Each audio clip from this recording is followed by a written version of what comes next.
Yes, sir. Yes, sir. Today is your boy's 31st birthday. And what better way to do it than have a great interview with somebody very prolific and is making indelible impact in the DMV community and around the entire country. Who am I talking about? None other than director, writer, and executive Jimmy Jenkins. Jimmy Jenkins, ladies and gentlemen. Check out this bio. What's up, y'all? This is Jimmy Jenkins, and we chilling with the brothers at Letz Talk Sportz.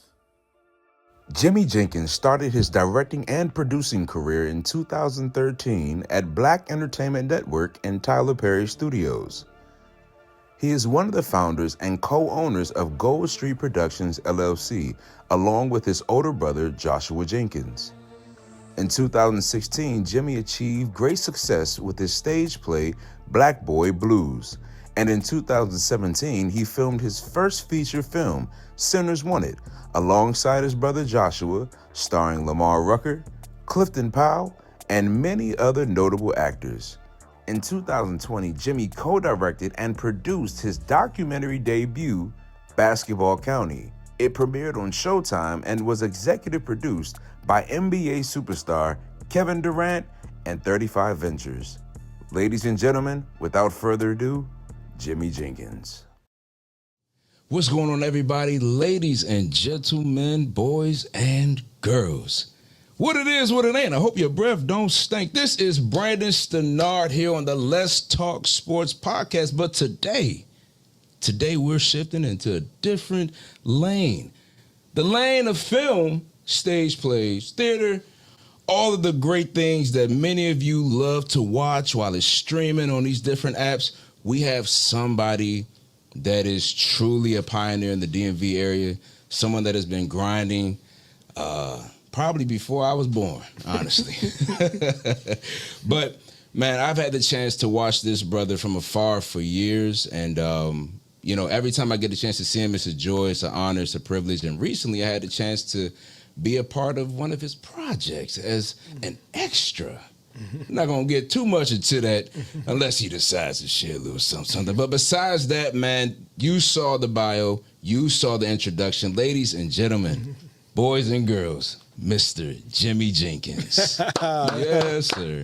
Thank you, bro. Thank you, man. I got to take you around with me, bro. Hey. You do that pretty good. Oh, man, I'm grateful. I learn from the best, you know what I'm saying? And y'all bring the best into the DMV area, so you have no choice but to figure it out, man. But how are you today? Man, I'm great, bro. Thank you so much for having me. Thank you for inviting me here today. And this is awesome, man. This is a really dope spot. Yes, sir. Yeah, I'm glad I got to come check it out, man. Yes, sir. Yes, sir. That's all right. That's all right. So if you don't mind, I know we did a little intro bio that everybody saw, but tell us a little bit about yourself and how you got started into the film industry and the theater industry. Yeah, sure, man. I'm Jimmy Jenkins. I'm from Prince George's County, Maryland, born and raised, spent my whole life here.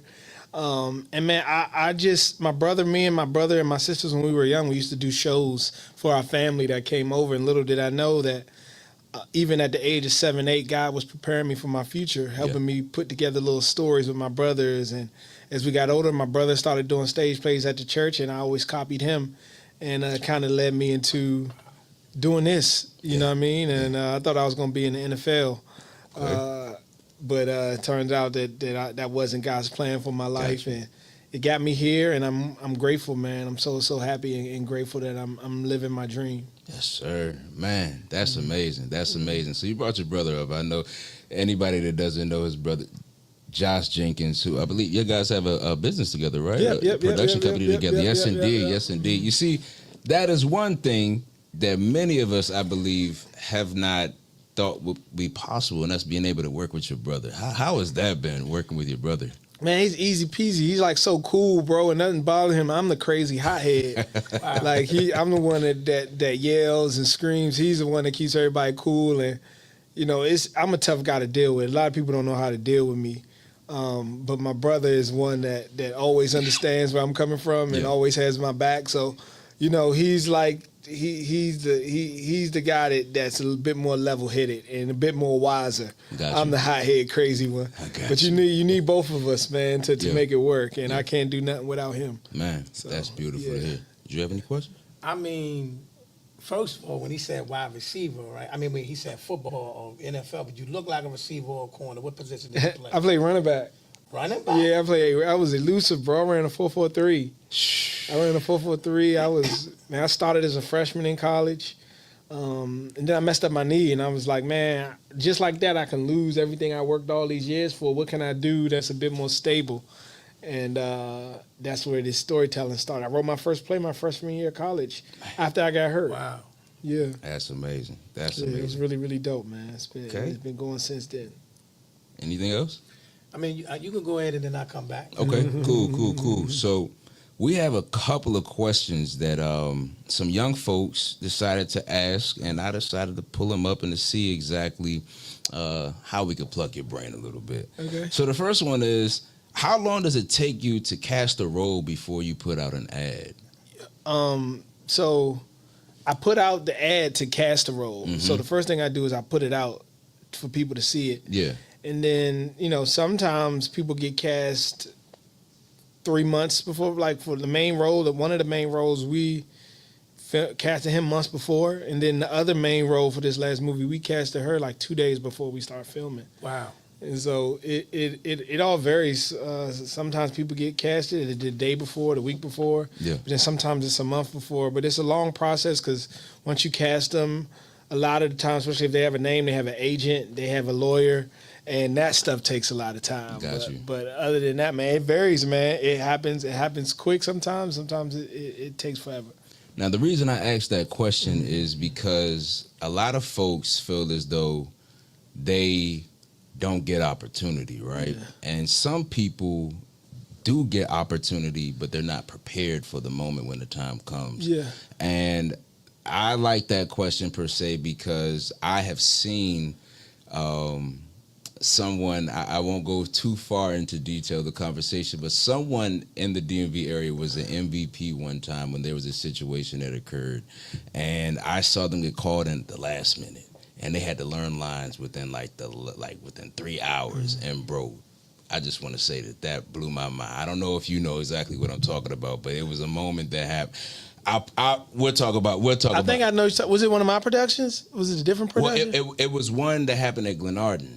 Yeah, I think when I one of the remember. Marys got sick or something like that. Oh yes, yeah. Bro. The Christmas, and they had to come in. Yeah, I remember that. Yeah, Bro. But the thing Yeah. about it is that what I need folks to understand, even though we did the bio and everything, I need folks to understand the hard work and dedication that comes with production and being an actor as well. Myself, I'm like a rookie per se. I'm still trying. Oh no, earn you like that. You like that, bro. I'm a big fan, bro. Man, I'm a huge fan of your work. I'm bro. grateful, bro. Yeah, I'm grateful. huge fan. But outside of that, I'll put it this way: being able, from the last opportunity that I had to be around you, right, in Baltimore, and to see the level of execution it takes to put on a production that is going to one day be shown to the masses. I don't truly think that some young folks in today's time understand the discipline it takes, the amount of sacrifice it takes as well.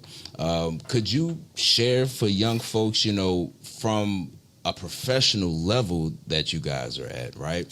What does it take for a young person to lock in, or like how can a person that feel as though they have that passion or that grind, but they don't really put in the work? What are some things that they could do to kind of prepare themselves to meet a Jimmy Jenkins? Yeah, man. I mean, like I said, I don't think Jimmy Jenkins is the big enough name for the people. Oh man, listen. but I mean, like a Tyler Perry or something like that. Oh, come on. I think that ultimately, what I've learned, one of the things that I live by, and I learned, a mentor told me, you have what you believe, and if you don't have it, it's probably because you don't really believe it. And a lot of things take time, but if you like not working on your craft, it's because you just simply don't believe in it. You know what I mean? And if you need other people to motivate you to do something, Yeah. it's probably not going to work. Yeah. If you can't do it, if you need other people to give you inspiration and motivation to go, that's not a good sign. Yeah. And so, for me, bro, if you really believe in something, really, really believe in something, it makes you do certain things. It makes you do them because that's how strong your belief is. Yeah. And I would just tell kids and anybody that's any dream, you could be wanting to open a business or do whatever, you will have what you believe. And I believe so much in my craft. I don't care how long it's going to take. I know I'm going to get there eventually, as long as I keep working the way I know I can work in my gift and my craft. So, yeah, man, I just tell people, like, true belief causes action, and true action brings forth results. Okay. And if you ain't got no results, it's because you ain't probably been doing the right action. And if you ain't doing the right action, it's because you probably don't really believe in what you're doing.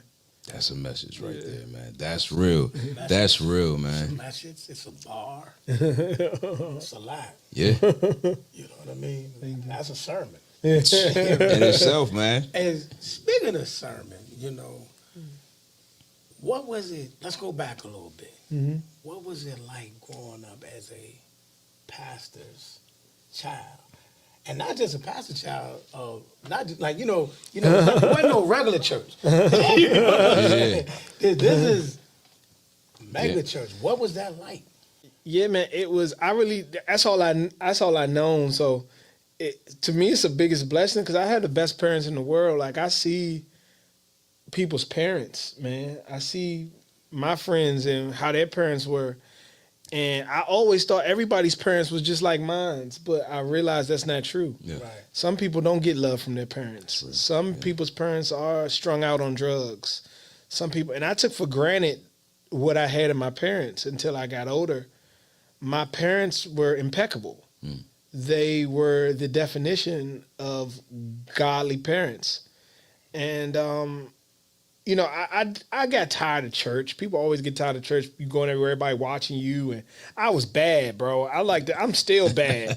I like to do bad stuff. Yeah. And it's like, man, everybody always watching. What's the pastor's son doing? They always got your eye on it. So that was the downside of it, was people was always nosy, and anything I did, everybody got to talk about it. And, so that was the downside. But the beautiful thing was I got to see what it looks like to really follow Christ, and I got to see what it looks like when God's favor is upon your life. Yeah. And that's the biggest blessing for me with my parents. And I wouldn't have it any other way. Every time I be born, I would pray for John and Trina Jenkins to be my parents. Man. That's a blessing right there, man. Yeah. That's a blessing. That's a blessing. I can say that I've now been inducted to the PK family, through marriage. Praise the Lord. Amen. Now, I've said, it's definitely an interesting journey. It's beautiful. It's beautiful. What? I didn't realize it. I did too. Yeah. I did too. Oh man. Yeah. My wife was a pastor's daughter. Okay. Oh, wow. Okay. Oh man. That's all right, man. Hey, we're all in. We all in the building now. For sure. But yeah, man, I definitely can say that I wholeheartedly agree with everything that you just said, based upon the whole fact that for the last 3 years, right, I've been able to travel and speak to some amazing folks. And for me, I did not want to go about just sharing their stories without sharing the folks that truly impacted me from the beginning, right? And how it was a blessing was that Gio to your right hit me up and he was like, yo, man, you remember how the conversation started when we first locked in? Do you remember that? I do and I don't. Okay. I'm 53. Yeah, after y'all seen his age. Let's not get to that. Stay focused. All right, let's get back to the point. Back to what I'm saying is that your brother made a comment, and Lord willing, we'll be able to get him on the couch as well. Josh had made a comment one day to me, and that comment stuck with me forever, and it was basically just about being patient. And the reason why I was able to really accept it was because my father had showed me that. And that was the main thing that I really grasped from my dad. You know what I'm saying? My pop's a little bit different. You know what I'm saying? My mom always told me I forced him into my life. Not, you know what I'm saying? But from there, I was always ambitious and hungry to kind of learn from men that I was inspired by. So when I say that I need folks to understand and take folks like this very much more serious. The type of work that we see right now, it's like Black history. We're witnessing Black history in person. Wow. There are things that we just, I don't know if we would have ever had something in the water, you know what I'm saying? Like, hey, don't get me wrong, possibly could have happened, but the way it was depicted, the way it was told, even from the stage plays, you know what I'm saying? Like, bro, there's always a message in it. Even when you gave some of the church folks the heads up about, what's the joint with old man, rich man? Oh, poor man, rich soul. Bro, that joint was it, man. That's the joint. I'm about to bring that back, bro. Yeah, next year we're gonna bring that back, bro.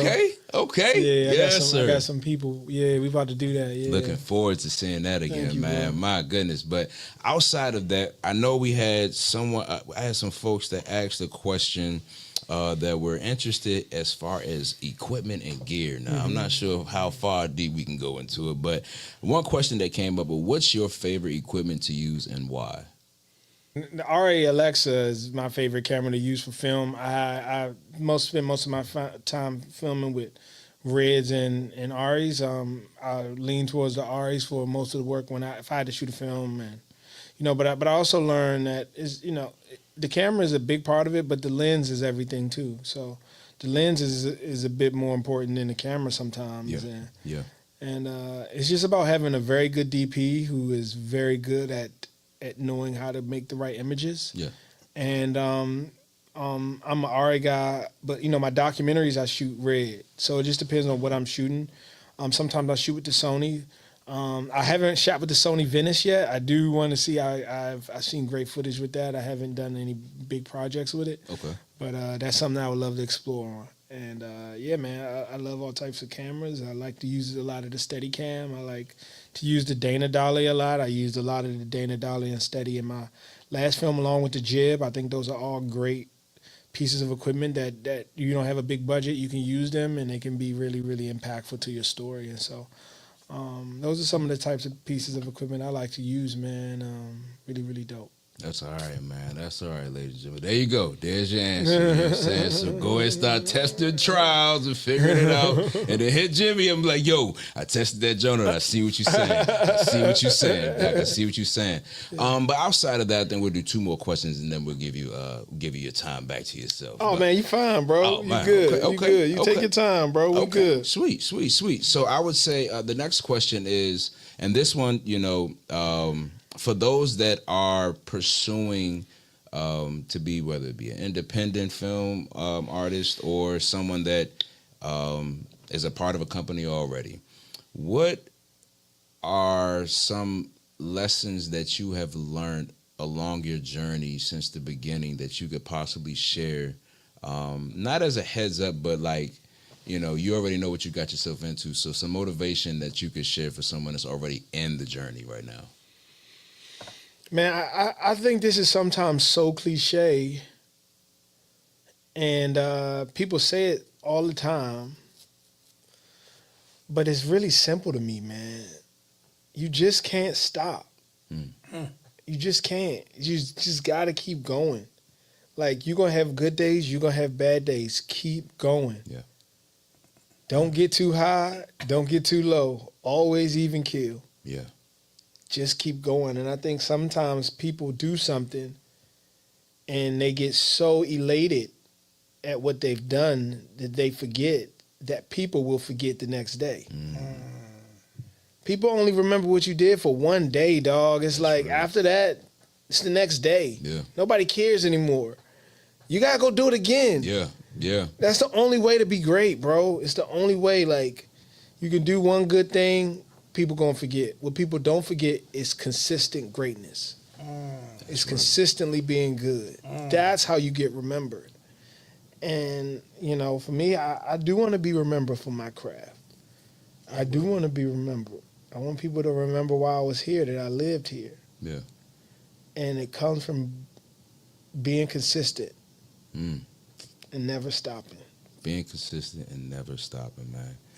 And that's one thing you never did. You never stopped, dog. You never stopped, man. You keep going. Yeah. Each year is something more amazing, man. And I know you have your recent documentary. Nothing But a Winner? Yes, sir. Yes, sir. Let's talk about that, man. Let's talk about the inspiration behind it. Man, no, that came from my agent. Like, my agent brought it to me. It was a piece that they were just focusing on a 1971-1972 game between University of Alabama and USC. But, you know, I told him, like, hey, it's been a doc already similar to that. You know, let's tell a bigger story. And then, you know, I just was like, let's talk about this, how Bear Bryant and Nick Saban are two of the greatest coaches of all time. And they're both from the same university. And that kind of evolved, and I had a really, really great team. Shout out to the Nothing But a Winner team. I don't want to start naming people because it's just going to be too many to name, but we had a really good team, and I was surrounded with some really, really amazing people. I can't really take credit for it. It's the team that was around me. You know, I probably knew the least out of everybody, you know. Wow. But they all supported me, and they believed in me.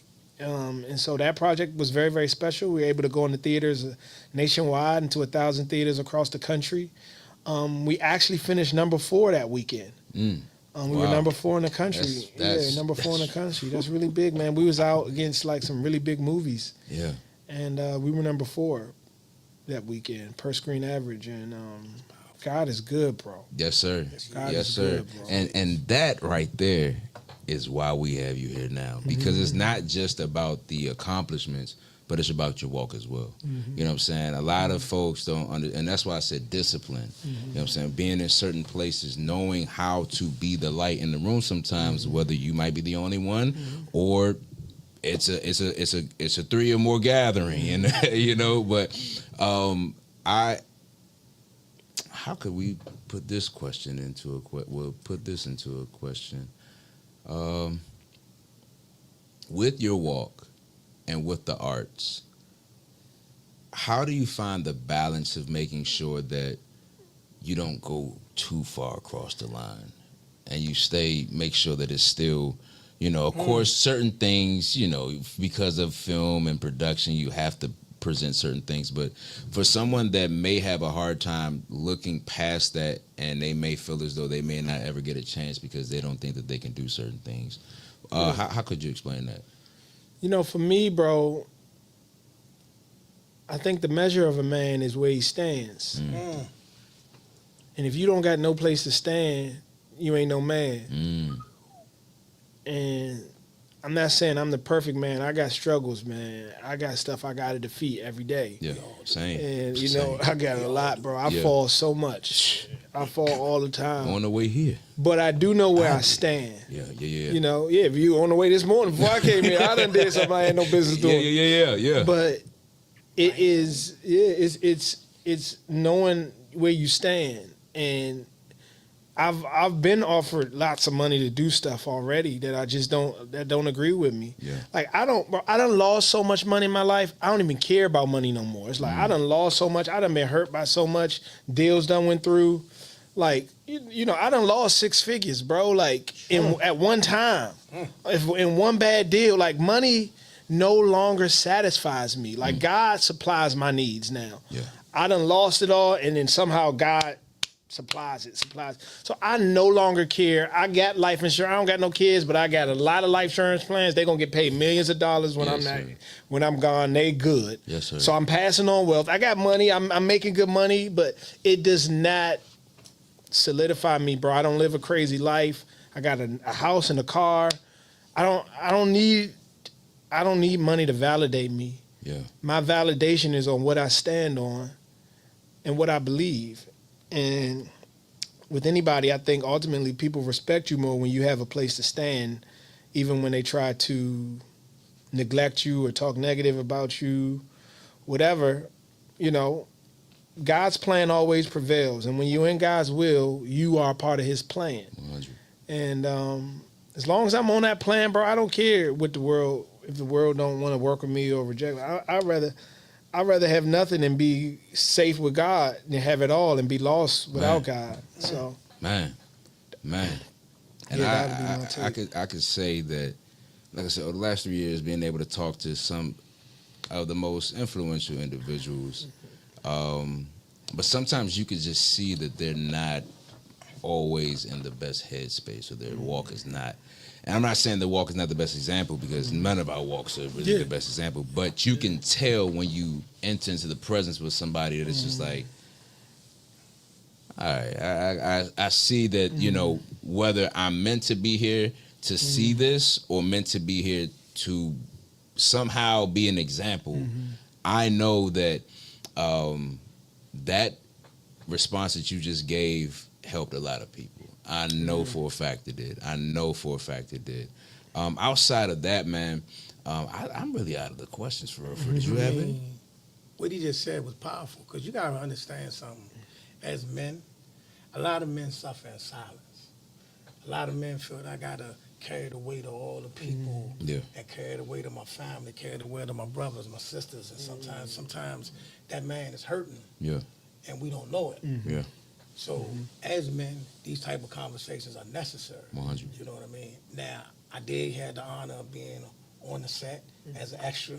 My man. And what I noticed about that, you can always tell, no matter what's going on, the spirit of something. Yeah. You know what I mean? How everybody was there because they wanted to be there. Yeah. And it was family, it was festive. You know, it wasn't like nobody was there like we here to work. Right. We here to be amongst our family. Yeah. And that's a beautiful thing. You know what I mean? So, man,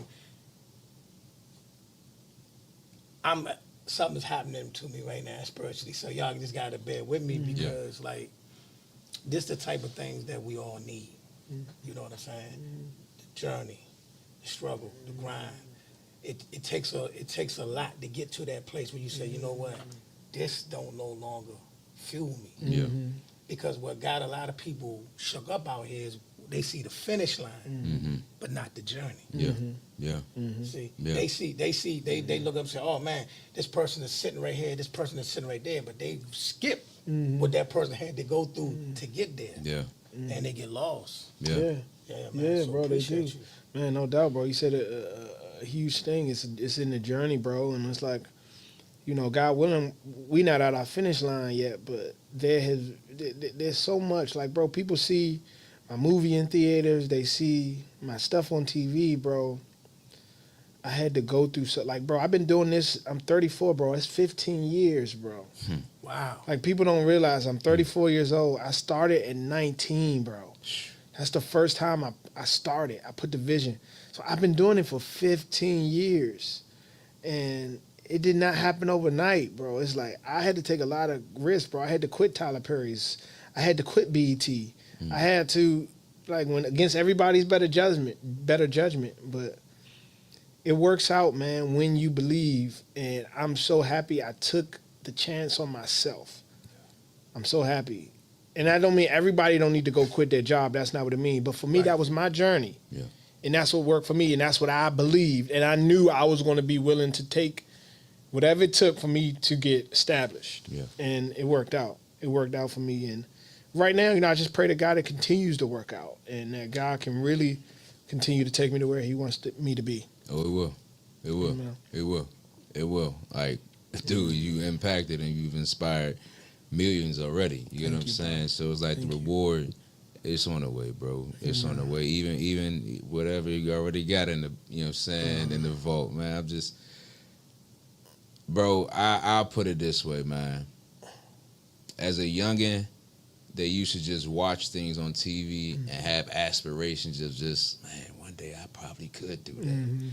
And then you get the chance to be around. And when I get to college, I was told, you really want to get the chance to know the producers and the people that work behind the scenes, because the people that's in front of the camera, they can't do much for you. You know what I'm saying? But I, at that point, was just like, man, I'm trying to be on the camera, man. I need to show them that I could do something. And then over time, I recognized I need to learn some of these folks. I need to know who they are, because if I do plan, whether I'm in front of the camera or just there, I can be there and I can learn, be a student. It doesn't matter what level it is, bro. If I get a chance to just sweep the floor around just to hear the conversation, or even if, man, if I gotta pass out the donuts, you get what I'm saying? Like, people have you. How bad do you want it? Yeah. How bad do you want it? And sometimes you gotta get humbled. You get what I'm saying? In that process, a lot of folks don't know how to accept that humbling process either. Yeah. And you got to have that tough skin, man. Yeah. If you don't have that tough skin, you already a goner before you even walk through the door, for real. Yeah. So everything that we're talking about, for real, take these nuggets. He said, practice every day. Mm-hmm. You got to be consistent, whether you're creating something to share to everybody or you just studying it for yourself. Mm-hmm. Make sure you lock in, man. Mm-hmm. Ladies and gentlemen, boys and girls, we have been privileged to have someone that we don't know how much longer he might be in the DMV area. We don't know. But what I can say is he won't be that hard to get in contact with because he's that humble. He's that loving. And I'm just grateful that we had the chance to talk to him today, man. So, ladies and gentlemen, put your hands together for Mr. Jimmy Jenkins. Man, thank y'all for having me, bro. This is sir. awesome. Yes, sir. Man. Yes, thank sir. you so much. It was an honor and a pleasure. Yes, sir. And let the folks know how they can follow you, so stay subscribed. What you got coming up, or what you got Yeah, man, going you on. can stay up to date mostly on Instagram. That's where I'm most active at Jimmy Jenkins 22, JimmyJenkins with the number 22 at the end. That's where I'll post everything up. I just finished a new movie come out next year. I'm really excited about that. So thank you guys for support, the people that have been supporting me, and for you guys listening today. Thank you guys for listening, and I hope it made an impact on you in some type of way. Yes, indeed. All right, y'all. Y'all be safe. Be great. You never know who's next on Letz Talk Sportz Podcast. But this time we did the film, production, and theater business. All right, y'all. Y'all be safe. Peace and blessings.